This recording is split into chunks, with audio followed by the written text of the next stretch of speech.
नमस्कार दोस्तों, स्वागत है आपका आज के मुख्य समाचार में, जिसमें सबसे पहली और बड़ी खबर में आपको बताएंगे कि बिहार में कोरोना महामारी पर जेडीयू भाजपा आमने सामने। संजय जायसवाल को उपेंद्र कुशवाहा ने दी सलाह। दूसरी बड़ी खबर में जिक्र होगा कि बिहार पंचायत इलेक्शन 2021 15 दिनों के लिए टाल दिया गया है, बिहार का पंचायत चुनाव। और तीसरी बड़ी खबर में आपको बताएंगे कि नीतीश जी दुर्दशा सुधारिए, नहीं तो आप कहीं के नहीं रह जाएंगे। जेडीयू कार्यकर्ता ने वीडियो कर दिया वायरल। दोस्तों, हर एक खबर की गहराई में आपको ले जाएंगे, लेकिन उससे पहले अगर आप भी ये चाहते हैं कि पूरे देश में कोविड की जो वैक्सीन है, जो टीका है, वो फ्री में मिलनी चाहिए, तो आप अभी इस वीडियो को लाइक कीजिए और इस लाल बटन को दबा के इस चैनल को फ्री में सब्सक्राइब करके घंटी बजाइए और कमेंट में लिखिए जय हिंद। दोस्तों, रुक करते हैं तमाम बड़ी खबरों की तरफ। बिहार में कोरोना महामारी पर जेडीयू बीजेपी आमने सामने। संजय जायसवाल को उपेंद्र कुशवाहा ने दी ये सलाह। जी हां दोस्तों, बिहार में कोरोना संक्रमण की रफ्तार काफी तेजी से बढ़ रही है। अब एक दिनों में संक्रमण का आंकड़ा 10,000 हो गया है। बिहार में बढ़ती कोरोना की रफ्तार के साथ सियासत ने भी रफ्तार पकड़ ली है। इस बार सत्ता पक्ष और विपक्ष आमने सामने नहीं, बल्कि सत्ताधारी दल बीजेपी जेडीयू के नेता की आपस में भिड़ गए हैं। सरकार में बड़े भाई की भूमिका वाली बीजेपी ने जब सरकार के निर्णय पर सवाल खड़े किए, तो छोटे भाई की भूमिका वाली जेडीयू को यह बात नागवार गुजरी। इसके बाद जेडीयू ने बीजेपी को करारा जवाब दिया। बिहार में नाइट कर्फ्यू लगाने के फैसले पर बीजेपी प्रदेश अध्यक्ष संजय जायसवाल ने सवाल खड़े करते हुए कहा था कि सिर्फ नाइट कर्फ्यू लगाने से कोरोना कैसे खत्म होगा। बीजेपी अध्यक्ष ने अपने फेसबुक पोस्ट के माध्यम से सरकार से यह सवाल पूछा था, जिसके जवाब में ट्वीट कर नसीहत देते हुए कहा कि अभी राजनीतिक बयानबाजी का वक्त नहीं है। अपने 2 लाइन के ट्वीट में उपेंद्र कुशवाहा ने इशारों में बीजेपी और संजय जायसवाल के लिए बड़ी बात कह दी। इस मामले की शुरुआत 17 अप्रैल को तब हुई जब राज्यपाल फागू चौहान की नेतृत्व सर्वदलीय बैठक हुई थी। बैठक में बीजेपी के प्रदेश अध्यक्ष संजय जायसवाल ने वीकेंड कर्फ्यू लगाने की बात कही थी। उन्होंने सलाह दी थी कि वीकेंड 62 घंटे की कर्फ्यू से संक्रमण की चेन को तोड़ने में काफी मदद मिलेगी। उन्हें उम्मीद थी कि सरकार उनकी बातों पर अमल जरूर करेगी, लेकिन 18 अप्रैल को हुई क्राइसिस मैनेजमेंट ग्रुप की बैठक में सरकार ने वीकेंड लॉकडाउन के बदले सिर्फ नाइट कर्फ्यू लगाया, जिसके बाद बीजेपी के प्रदेश अध्यक्ष ने अपने फेसबुक पर सरकार के निर्णय पर आपत्ति दर्ज कराते हुए कहा था कि रात का कर्फ्यू लगाने से कोरोना वायरस का प्रसार कैसे बंद होगा। अगर कोरोना वायरस के प्रसार को वाकई रोकना है तो हमें हर हाल में शुक्रवार शाम से सोमवार सुबह तक की बंदी करनी ही होगी। घरों में बंद इन 62 घंटों में लोगों को अपनी बीमारी का पता चल सकेगा और उनके बाहर नहीं निकलने के कारण बीमारी के प्रसार को रोकने में कुछ मदद मिल। करते हैं अगली खबर की तरफ। 15 दिन के लिए टला बिहार पंचायत चुनाव। जी हां दोस्तों, बिहार में बढ़ते कोरोना संक्रमण की वजह से सरकार ने जहां नाइट कर्फ्यू लगाने के साथ संक्रमण को रोकने के लिए कई कदम उठाए हैं, वहीं दूसरी तरफ बिहार समेत कई राज्यों में पंचायत चुनाव भी होने वाले हैं। बता दें कि बिहार में पंचायत प्रतिनिधियों का कार्यकाल जून में समाप्त हो रहा है, लिहाजा अप्रैल मई में ही चुनाव होने की संभावना जताई जा रही थी। राज्य निर्वाचन आयोग द्वारा 22, 23 और 24 अप्रैल को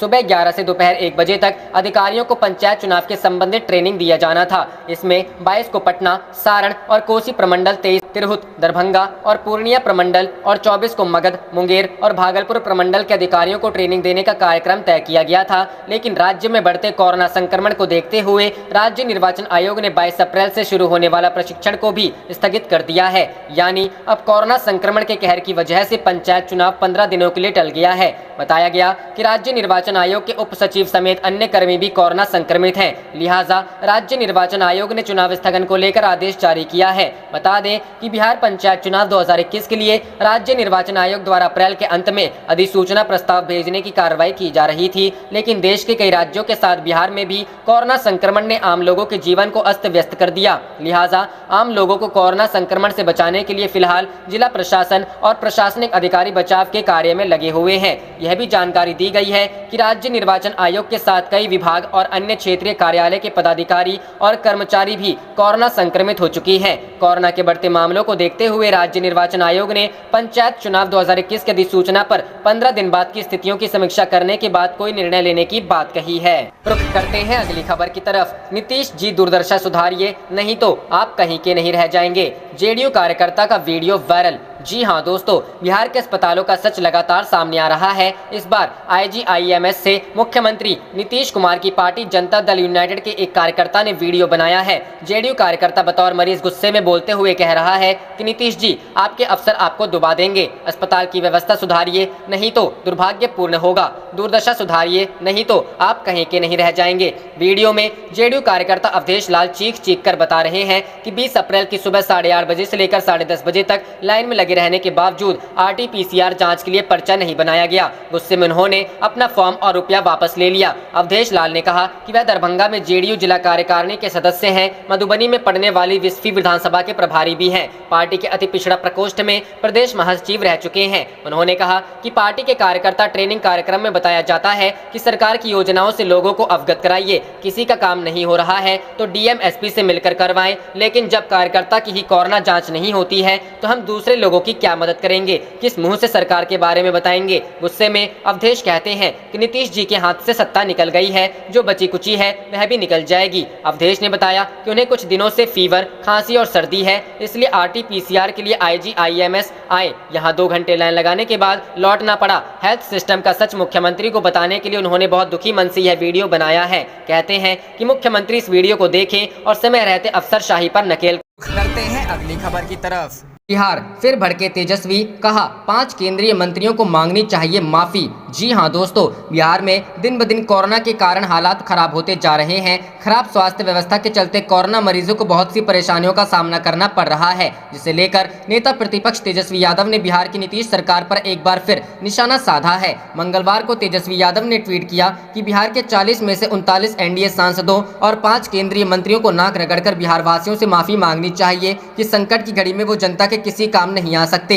नेता प्रतिपक्ष ने कहा कि केंद्र, गुजरात, यूपी में DRDO, रक्षा मंत्रालय इत्यादि के माध्यम से ऑक्सीजन, डॉक्टर की व्यवस्था कर रही है, लेकिन बिहार की नहीं। क्या नीतीश कुमार डबल इंजन सरकार जनित स्वास्थ्य आपदा के वक्त भी केंद्र सरकार से जरूरी मदद नहीं मांग सकते, या केंद्र उनकी हैसियत और साख देख सहायता नहीं कर रहा? नीतीश जी स्थिति स्पष्ट करें। बिहार एनडीए के कुल 48 सांसद या क्या झाल बजा रहे हैं? क्या चुप रहने के लिए जनता ने चुना था? बता दें कि इससे पहले सोमवार को भी तेजस्वी यादव ने आरोप लगाया था कि बिहार की स्वास्थ्य व्यवस्था बेहाल है। जब सरकार को जागना चाहिए था तब सरकार कोरोना बीमारी को ही नकार रही थी। फिर माना तब नमस्ते ट्रंप व मध्य प्रदेश में सरकार बना ताली थाली बजवा दिया बत्ती जलवा रही थी, और जब मामले बढ़े तो गेंद राज्यों के पाले में फेंक दिया। जब केंद्र सरकार का कोई दायित्व ही नहीं है तो है किस लिए? चुनाव के लिए। नेता प्रतिपक्ष ने कहा कि क्या सरकार के पास 12 करोड़ बिहार वासियों के वाजिब सवालों का जवाब है? आरोप लगाया कि बिहार की स्वास्थ्य सेवा ICU में है। इसके साथ ही जन अधिकार पार्टी के राष्ट्रीय अध्यक्ष पप्पू यादव ने भी नीतीश सरकार से सवाल किया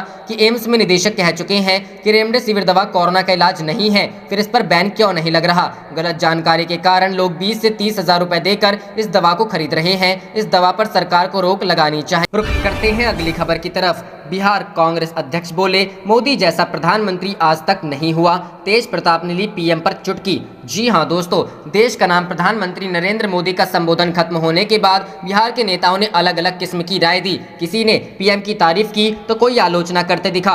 बिहार कांग्रेस के अध्यक्ष मदन मोहन झा ने कहा कि मोदी के जैसा प्रधानमंत्री इतिहास में कोई दूसरा नहीं हुआ। बिहार विधानसभा में नेता प्रतिपक्ष राजद नेता तेजस्वी यादव ने प्रधानमंत्री का ध्यान बिहार की तरफ आकृष्ट करते हुए ट्वीट किया और राज्य में जरूरी संसाधनों की उपलब्धता के लिए पहल करने की मांग उनसे की। तेज प्रताप यादव ने प्रधानमंत्री के संबोधन पर तंज कसते हुए प्रतिक्रिया दी। बिहार कांग्रेस अध्यक्ष ने प्रधानमंत्री पर कसा तंज। बिहार कांग्रेस अध्यक्ष खुद कोरोना से संक्रमित हो चुके हैं। वे प्रधानमंत्री के संबोधन से निराश नजर आए और उन्होंने तंज कसते हुए कह दिया कि उनके जैसा प्रधानमंत्री आज तक नहीं हुआ। उन्होंने कहा कि संकट काल में उन्होंने जनता को भरोसा देने की बजाय राज्यों को उनके हाल पर छोड़ दिया और कह दिया कि सभी अपना अपना देख ले। उन्होंने पीएम के संबोधन की आलोचना करते हुए कहा कि अस्पताल, दवाई और ऑक्सीजन की चर्चा तक नहीं की गई। तेजस्वी ने राज्य सरकार पर किया वार, पीएम से गुहार। राजद नेता तेजस्वी ने कहा कि बिहार कोरोना से बुरी तरह प्रभावित है। यहाँ ऑक्सीजन सिलेंडर, जरूरी दवाओं और वेंटिलेटर्स की घोर कमी है। प्रधानमंत्री को ध्यान देकर इन दिक्कतों को दूर करना चाहिए। इससे पहले ट्वीट करते हुए बिहार की एनडीए सरकार पर स्वास्थ्य सुविधाओं की बहाली के लिए तंज कसा। तेज प्रताप ने अपने अंदाज में दी प्रतिक्रिया। राजद सुप्रीमो लालू प्रसाद यादव के बड़े बेटे तेज प्रताप यादव ने पीएम के संबोधन पर अपने अंदाज में प्रतिक्रिया दी। उन्होंने कहा कि देश संकट से गुजर रहा है, कोई बेड के लिए परेशान है तो कोई दवा के लिए, और अभी भी आपको मजाक सूझ रहा है। उन्होंने ट्विटर पर लिखा कि बातों को जलेबी की तरह मत घुमाइए, सीधे मुद्दे पर आइए। तेज प्रताप ने लगे हाथ पीएम केयर फंड का हिसाब भी मांग लिया। रुख करते हैं अगली खबर की तरफ। अखिलेश यादव का दावा, अपने कार्यकाल में जो सेवाएं हमने शुरू की वही काम आ रही है आज। जी हां दोस्तों, समाजवादी पार्टी के अध्यक्ष अखिलेश यादव ने कहा है कि भाजपा सरकार लगातार 4 वर्षों से प्रदेश की जनता को धोखा देती आ रही है। सपा सरकार ने जिन सेवाओं को चालू किया था अब वही कोविड समय में काम काम आ रही है। अखिलेश ने कहा कि प्रशासनिक अधिकारियों में तालमेल न होने से हालात बिगड़ते जा रहे हैं। स्वास्थ्य सेवाएं पूरी तरह चरमरा गई है। यह बदहाली सिर्फ शहरों में ही नहीं है बल्कि गाँव की हालत तो और भी खराब है। गाँव के पीड़ितों की आवाज सुनने वाला कोई नहीं है। वर्तमान सरकार ने स्वास्थ्य सेवाओं पर ध्यान नहीं दिया। सपा ने मांग की थी कि चूंकि भाजपा सरकार नया अस्पताल तो बना नहीं सकी, इसलिए कैंसर अस्पताल को चालू किया जाए। तब भाजपा सरकार ने नहीं सुनी। अब जब पानी सिर से ऊपर बहने लगा है तो हज हाउस, सरोजनी नगर, अवध शिल्पग्राम और कैंसर अस्पताल को कोविड सेंटर बनाया जा रहा है। इनका निर्माण समाजवादी सरकार में ही हुआ था। बदले की भावना से भाजपा ने समाजवादी सरकार की स्वास्थ्य सेवाओं को बर्बाद किया, जबकि आज वही काम आ रही है। मरीजों को अस्पताल पहुंचाने वाली 108 व 102 एम्बुलेंस सेवाएं तभी चालू की गई थी। इनसे काम चलाने की अब भाजपा की मजबूरी है। कहा कि भाजपाइयों की प्राथमिकता सत्ता पाना और चुनाव जीतना भर रह गया है। भले ही उनकी रैलियों और सभाओं से कोरोना का विस्तार होता रहे, लोगों की जान की उन्हें परवाह नहीं। आप देख रहे थे आपका अपना चैनल जय हिंद जय भारत।